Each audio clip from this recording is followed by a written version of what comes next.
Olá, como vai? Tudo bem? Seja bem-vindo mais uma vez ao nosso encontro de quarta-feira. Hoje nós teremos o início de uma nova série com o Bruno Cross, as 7 promessas de Deus. Primeiramente, quero agradecer a turma da Lindinha que esteve conosco durante todas as quartas-feiras do mês de fevereiro. Obrigado, professora Érida. Obrigado, Lindinha, por terem compartilhado, não somente para a gente, mas principalmente para todas as crianças da nossa igreja e quem nos assiste, mensagens de esperança. Muito obrigado, viu? Você que está nos assistindo neste momento, e é a primeira vez que está aqui conosco nesse encontro de quarta-feira, nos cultos de quarta-feira, nós temos apresentado algumas séries, são séries especiais. E nesse mês de março e no mês de abril, nós temos a honra de ter conosco o Bruno Cross. Bruno Cross, ele é teólogo, Bruno Cross também ele é palestrante, enfim, vai estar compartilhando com a gente durante 7 encontros, porque neste mês de março nós teremos um encontro especial que vai ser a Semana de Oração. Inclusive, convido desde já vocês a estarem participando conosco da Semana de Oração. Eu vou estar colocando aqui, ó, aqui do lado, aqui embaixo, quero ver, é isso, aqui embaixo, eu vou estar colocando o nosso convite para você, para estar participando presencialmente, ou quem sabe online, aqui no nosso canal do YouTube, do IAS de Blumenau, canal da Igreja Central de Blumenau. Você também vai perceber que nós temos um QR Code agora aqui conosco. Esse QR Code foi feito especialmente para você que está nos visitando.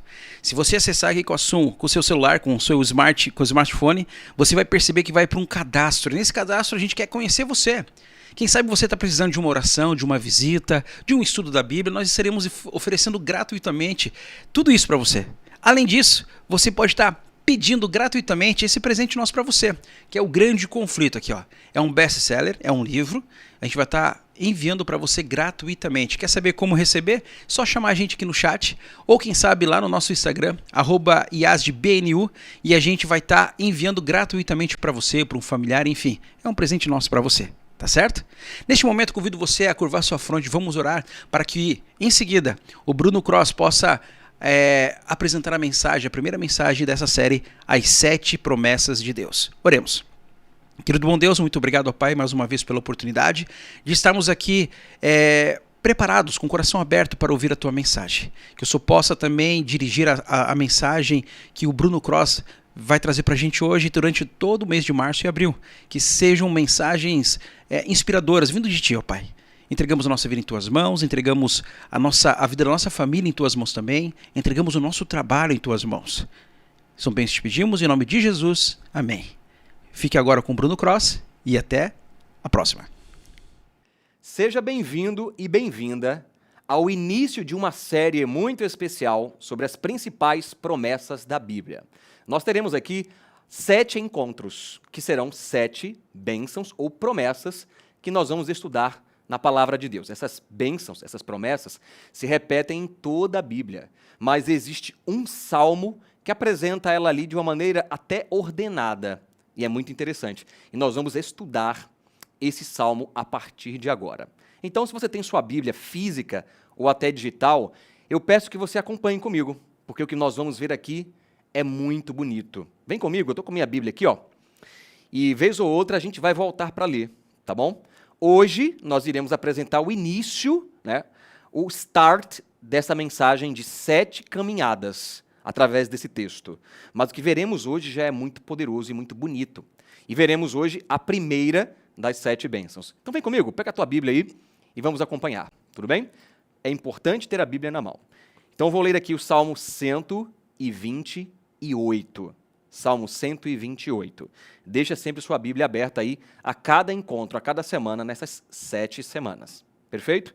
O Salmo 128 possui 6 versículos e 7 bênçãos. Nós iremos ler hoje 2 versículos. Aliás, nós iremos ler o primeiro versículo e o início do segundo versículo. Vamos lá. Salmo 128, versículo 1 diz assim: Bem-aventurado aquele que teme ao Senhor e anda nos seus caminhos.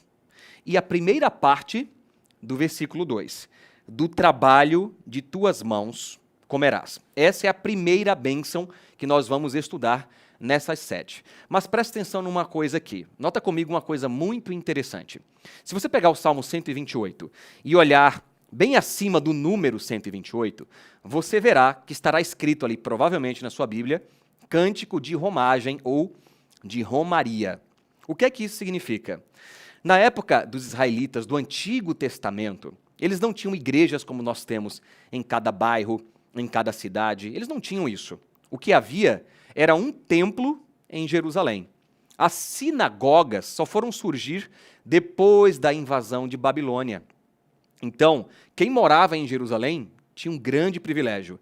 Poderia ir à igreja todos os dias. Mas quem não era de Jerusalém tinha que fazer essa romagem. E como eles não moravam ali, não era tão perto, tinham suas atividades pessoais, eles não iam toda vez ou em todas as celebrações das 7 festas, por exemplo, que aconteciam ao longo do ano, muito menos todos os dias no sacrifício da manhã e da tarde. Então, o que acontecia?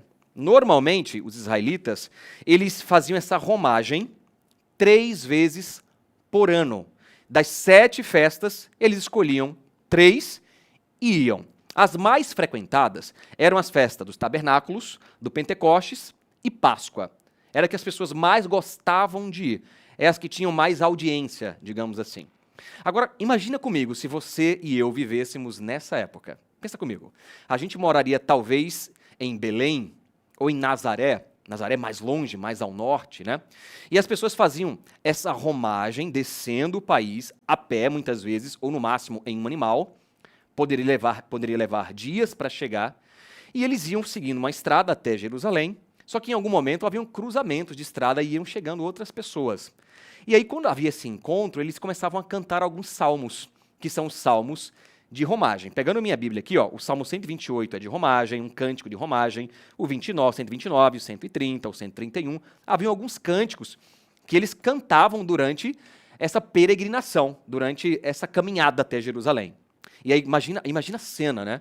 Todos chegando em Jerusalém, todos eles, milhares de pessoas, talvez um dia antes ou no dia da celebração, cantando um salmo. E o Salmo 128 é um desses. Nós já lemos o início e eu quero agora reprisar algumas coisas com você. Veja o que diz aqui, ó, tá? Acompanha comigo.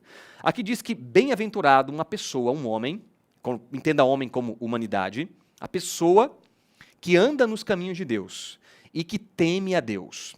O que é que a Bíblia está dizendo aqui? Olha só, presta bem atenção. Bem-aventurado significa ser feliz. E qual é a pessoa feliz segundo esse salmo? É uma pessoa obediente. Muita gente pensa que a obediência escraviza. Em realidade, a obediência liberta. A obediência coloca a pessoa num estado de segurança.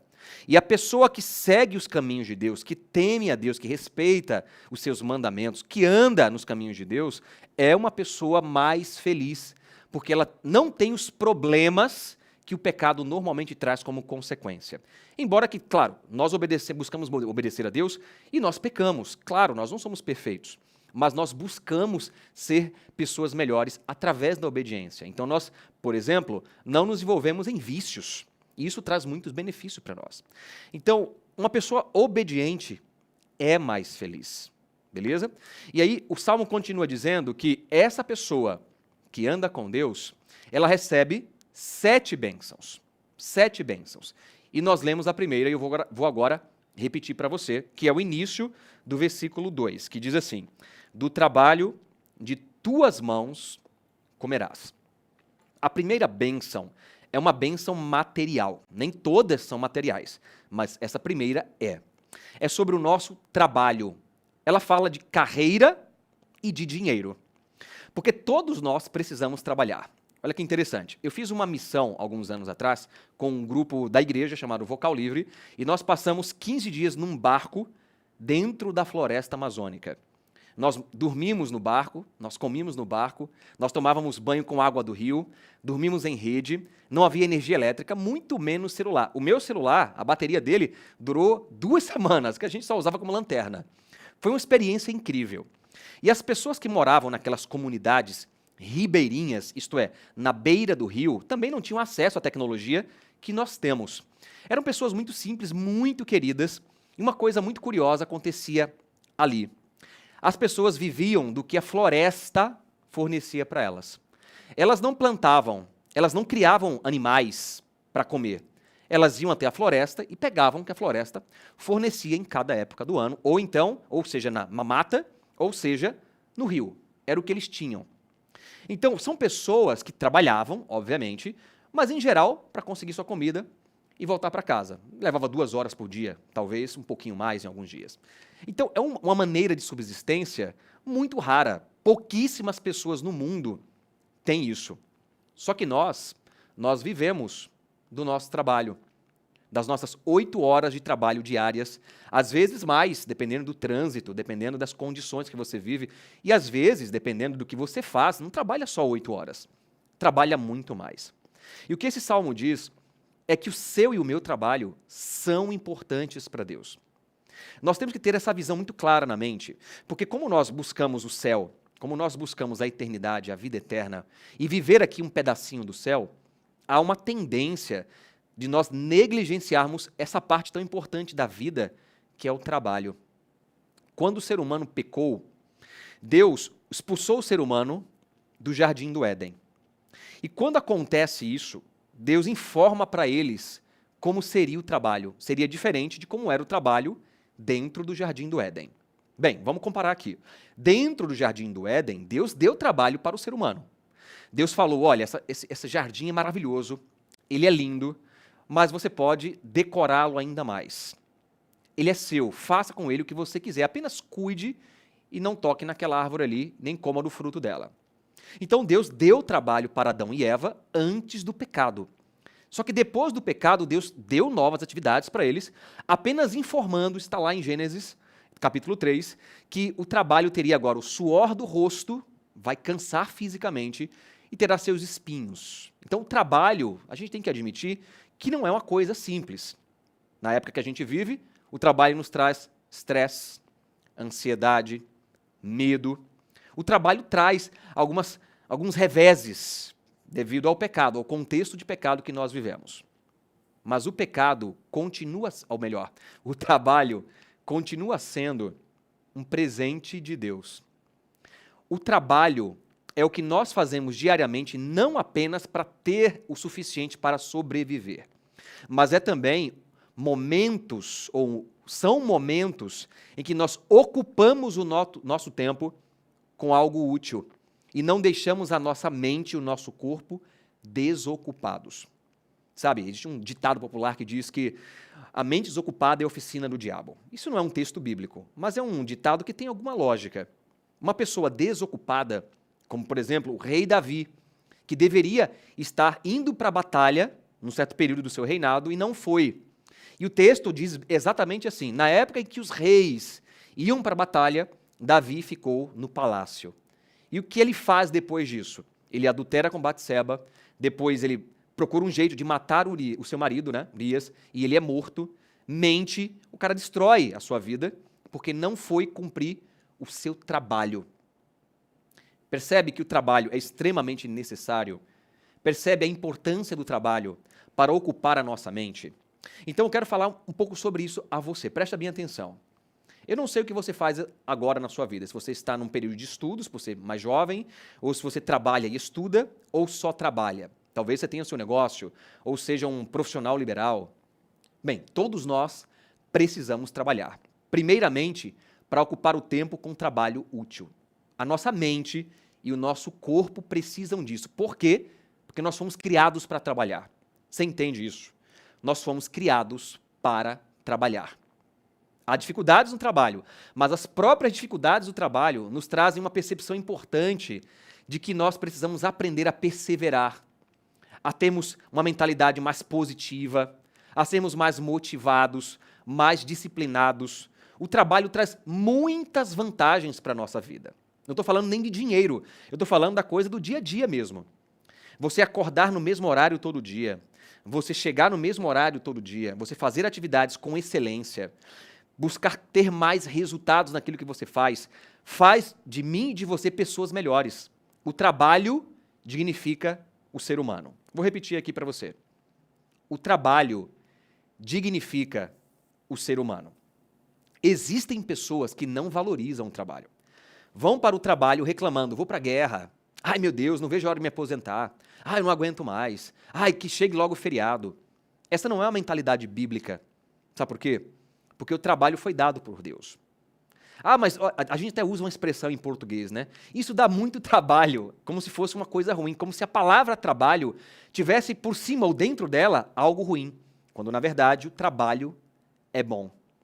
Então você percebe que nós temos que mudar um pouco a nossa mentalidade sobre o trabalho. O trabalho foi criado por Deus antes do pecado e ainda continuado após o pecado para que nós sejamos pessoas melhores, para desenvolver virtudes em nós. Sabe que eu treino pessoas diariamente, seja dentro de empresas ou em eventos, e algumas pessoas perguntam para mim nesses treinamentos, Bruno, como é que eu encontro o meu propósito? Como é que eu encontro a felicidade? Como é que eu encontro uma razão para ser feliz? E é muito curioso que essas perguntas, na minha opinião, estão erradas. Sabe por quê? Porque todo ser humano foi criado para trabalhar. E às vezes as pessoas procuram, talvez eu vou procurar o emprego certo para me trazer felicidade. Mas mesmo que seja numa área em que você gosta muito, você vai encontrar espinhos ali. Veja só, olha como é interessante. Em toda relação humana, existe luz e existe sombra. Então, por exemplo, se você é casado como eu sou, você vai casar com uma pessoa normalmente que tem uma personalidade, você se atraiu com uma pessoa normalmente diferente de você. Isso é uma tendência, eu não vou explicar porquê, na hora que a gente falar de uma das bênçãos, eu explico mais isso, não vai ser hoje. Mas preste bem atenção, olha que curioso isso.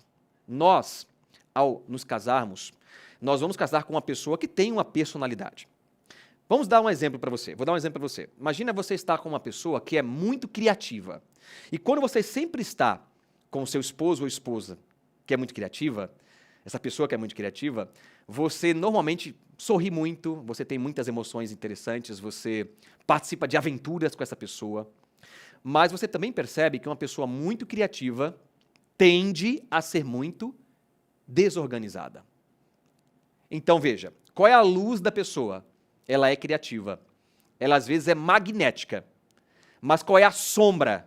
A sombra é que ela é desorganizada. Vou dar um outro exemplo. Uma pessoa que é muito organizada, tudo com ela é com processo.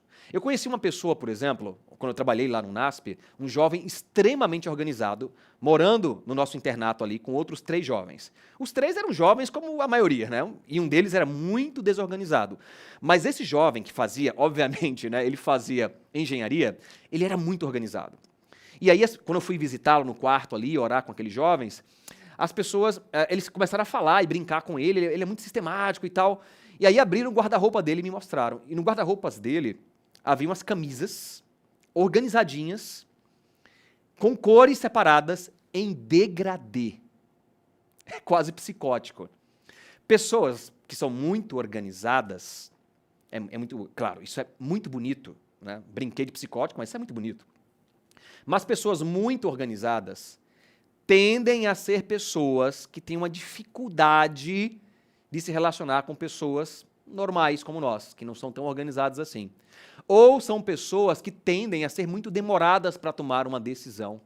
Ou até mesmo são pessoas com menos criatividade, porque o processo dela não é criar e fazer, não é agir, é processual, é planejamento. Então, existe a luz, e nessa luz ela vai deixar alguma sombra também, porque nenhum de nós é perfeito.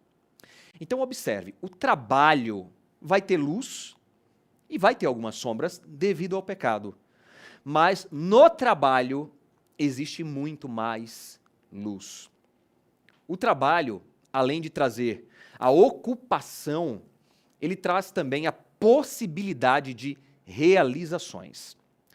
Veja só, nós seres humanos, nós somos motivados por resultados. Algumas, falando de personalidades ainda, ou de temperamentos, né? Alguns de nós são mais motivados a resultados do que outros. Mas todos nós gostamos de ter certos resultados. Por exemplo, uma mulher ou um homem que vai cozinhar, fazer um bolo. E quando o bolo fica bom, fica gostoso, que o resultado veio e veio bem feito, isso traz uma satisfação pessoal. Sem falar do elogio que outras pessoas podem dar. Então o trabalho tem essa capacidade com a gente, sabe? De a gente fazer algo e ter uma realização pessoal. Algumas pessoas falam assim, olha, eu tenho muito orgulho do que eu faço. Entenda que essa palavra orgulho, ela traz talvez uma conotação de pecado. Mas entenda, existe também aquela satisfação. Vamos tirar a palavra orgulho e vamos colocar no lugar satisfação. É a satisfação de fazer algo bem feito. Quando Deus criou todas as coisas, no último dia, o que é que ele disse? Isso aqui tá bom demais. Nos outros dias ele disse, tá bom, tá muito bom, tá bom. Mas no último dia, isso aqui tá muito bom, tá bom demais. A satisfação de criar. Então o trabalho tem essa possibilidade. Eu queria perguntar para você de maneira bem particular e séria. Você gosta de trabalhar? Ah, Bruno, mas eu não gosto do que eu faço. Então o que é que a gente tem que pensar aqui? É fazer o que gosta ou gostar do que faz? Eu vou te dar um conselho, tá? Que é um conselho que eu dou muito nas mentorias que eu faço, nos trabalhos que eu faço profissionalmente. Veja só, é muito importante nós buscarmos uma atividade que a gente gosta de fazer. Mas em algum momento da vida, nós vamos fazer atividades que nós não gostamos para o outro momento da vida fazer o que gostamos. Por exemplo, alguns de nós talvez queremos fazer uma faculdade que é um pouco cara, mas não tem dinheiro hoje. Então talvez você tenha que fazer algumas atividades que te tragam dinheiro para depois fazer aquela outra atividade que você precisa de dinheiro para fazer. Ou uma pessoa que quer abrir um negócio específico, mas não tem dinheiro hoje. Ou não tem know-how, não tem conhecimento. Vai ter que fazer por um período da vida o que não gosta para depois fazer o que gosta. Por que eu estou falando isso numa mensagem, num sermão? Nem parece ser sermão, né? Parece uma palestra. Olha só. A Bíblia diz, nós lemos aqui, que o homem ou a mulher, a pessoa que é abençoada por Deus, comerá do trabalho de suas mãos. É uma expressão para dizer, vai ter sucesso no trabalho. Então, sucesso profissional é uma bênção que Deus promete. Embora até agora esteja parecendo para você uma palestra motivacional, é um conceito bíblico. Deus se preocupa com o seu trabalho, com a sua carreira. É óbvio que isso não é a coisa mais importante da vida, mas é importante. Então, é necessário que eu e você levemos mais a sério a nossa carreira. Obviamente, alguém que trabalha para a igreja já sabe da importância natural daquela atividade, seja qual for, seja um pregador do evangelho como o nosso pastor, ou uma pessoa que trabalha num escritório, na contabilidade, trabalhando para a igreja, a gente já sabe da importância disso. Mas todo trabalho honesto é digno. E, de certa forma, é um ministério também. E aí eu quero ir para uma parte importante dessa mensagem aqui. Dentro do nosso ambiente de trabalho, nós precisamos ser uma bênção ali. Nós precisamos ser uma bênção através, obviamente, da pregação, do nosso exemplo. Mas quando a gente fala de exemplo, a gente acha que é o quê? Chegar com uma roupa boa, não uma roupa indecente, mas uma roupa decente, se comunicar de uma maneira apropriada, educada, tudo isso é testemunho. E, quando houver oportunidade, pregar o evangelho. Mas talvez você nunca pensou numa coisa. Presta atenção aqui comigo. Quando você é muito bom no trabalho que você faz, quando você é eficiente, quando você é honesto, você é pontual, você entrega aquilo que a empresa pede de você, ou talvez até mais, você também está dando um bom testemunho. Mas quando você faz o contrário de tudo isso que eu falei, você está literalmente trazendo vergonha para a sua fé.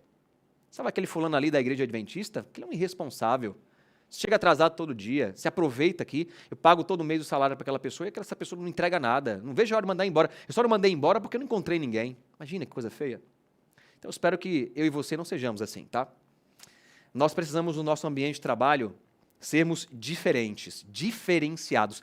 Não é para ser maior que os outros, não. É para ser o máximo que nós pudermos, porque isso também é testemunho. E, por fim, uma parte importante dessa mensagem talvez seja aquela que você vai mais estranhar. Eu quero falar com você sobre dinheiro. Veja, aquele pessoal que mora na Amazônia não precisa de dinheiro, o sistema monetário que nós temos para sobreviver. Eles trabalham, normalmente trabalham menos do que nós, que vivemos na cidade, mas trabalham. Mas eles não precisam de dinheiro, porque a terra, ou a mata, a floresta, fornece a eles o que eles precisam. Só que nós precisamos de dinheiro. Aí eu pergunto para você, como é que anda a tua vida financeira? Vou fazer outra pergunta, ainda mais profunda. O quanto que você se preocupa com dinheiro hoje? Talvez você esteja numa situação financeira em que você não precise mais se preocupar com o dinheiro, já tem liberdade financeira, mas pouquíssimas pessoas no nosso país e até no mundo vivem nessa realidade.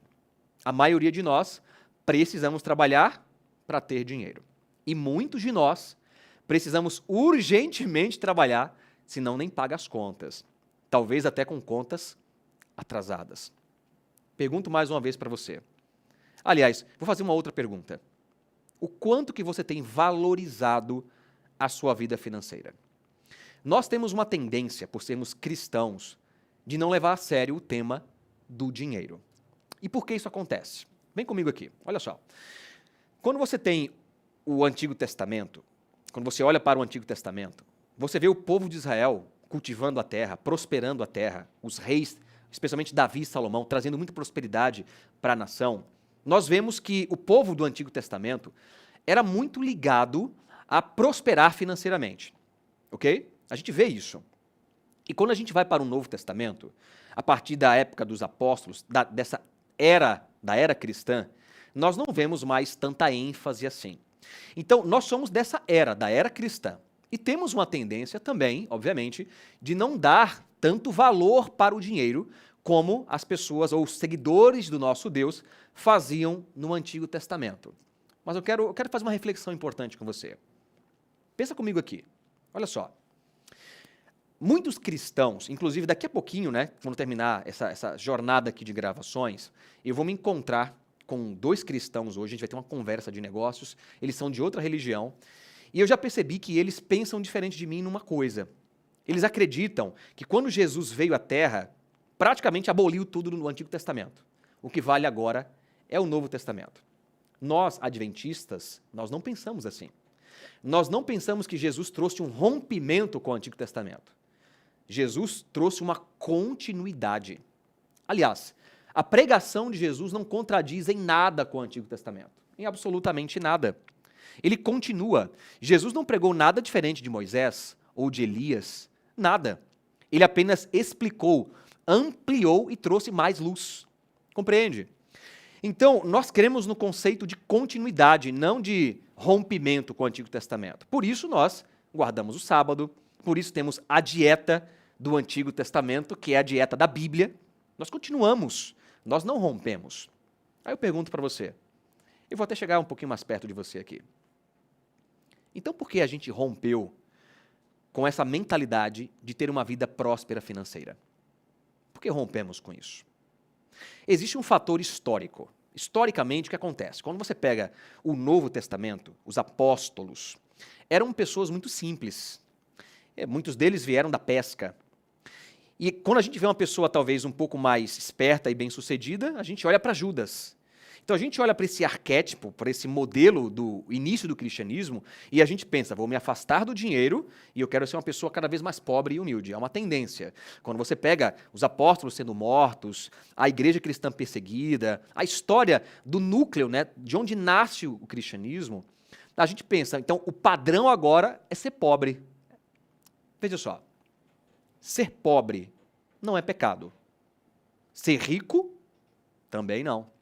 Biblicamente falando, ser pobre ou ser rico é uma questão de dons e também de foco. Tem gente que não quer ter tanto dinheiro e tem gente que quer ter dinheiro. Não há nada de errado.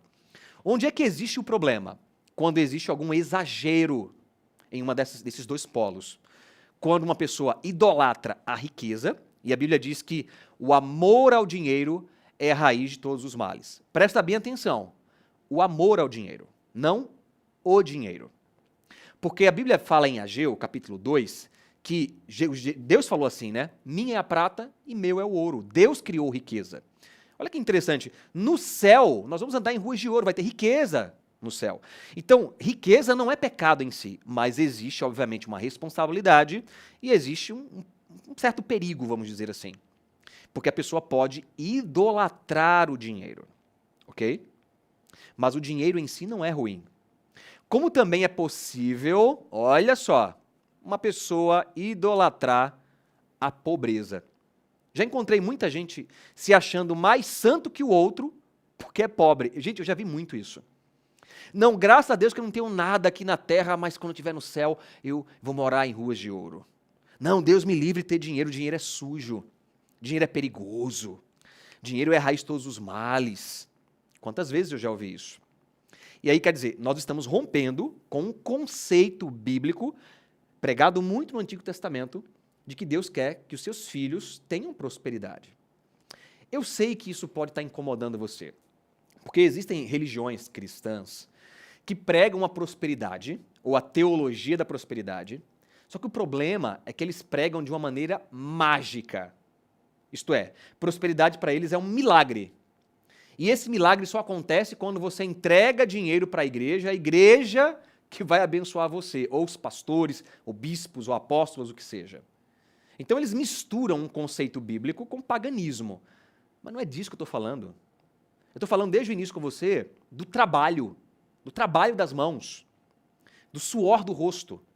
E esse suor do rosto pode trazer para você dinheiro e o conforto que o dinheiro traz. E isso não é pecado. Não há problema nisso. Eu vou para o final agora da nossa mensagem, da nossa primeira mensagem de 7. E eu quero que você faça uma reflexão importante agora.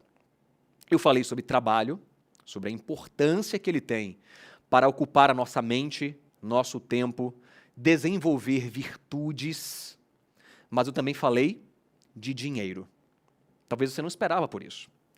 A primeira das 7 bênçãos desse salmo é sobre o nosso trabalho e sobre nossa vida financeira. Já adiantei e repito, não é a principal bênção, mas é uma bênção. Então é muito importante que ao final dessa mensagem você faça uma reflexão na sua vida. Como anda sua vida profissional e a sua vida financeira? Você tem trabalhado com prazer? Você tem gostado do que faz, ou pelo menos buscado fazer essa transição de carreira para que em algum momento você trabalhe naquilo que você gosta, para ter mais prazer ao trabalhar? Você também anda com a vida financeira organizada? Tem uma reserva para alguma emergência? Tem um dinheiro para poder trazer uma qualidade de vida para a sua família? Porque isso não é pecado. Também ter muito dinheiro também não é pecado. Mas você viver numa extrema escassez, talvez até endividado, gente, isso não é o plano de Deus para nenhum de nós, compreende? Existem princípios na Bíblia sobre o trabalho e sobre o dinheiro que trarão para cada um de nós uma vida mais abençoada e feliz. Eu costumo sempre dizer o seguinte, ninguém é salvo pela graça para viver na desgraça. Repito, ninguém é salvo pela graça para viver na desgraça. É a graça que nos levará para o céu, não é o dinheiro, não é o dinheiro. Mas o dinheiro é algo que nós precisamos aqui na terra para viver uma vida mais tranquila. Eu encerro a primeira mensagem dessas 7 fazendo um desafio para você. Vou ler de novo aqui, Salmo 128. Bem-aventurado, feliz, aquele que teme a Deus e anda nos seus caminhos. E a primeira bênção que essa pessoa vai receber é que vai comer do trabalho de suas mãos.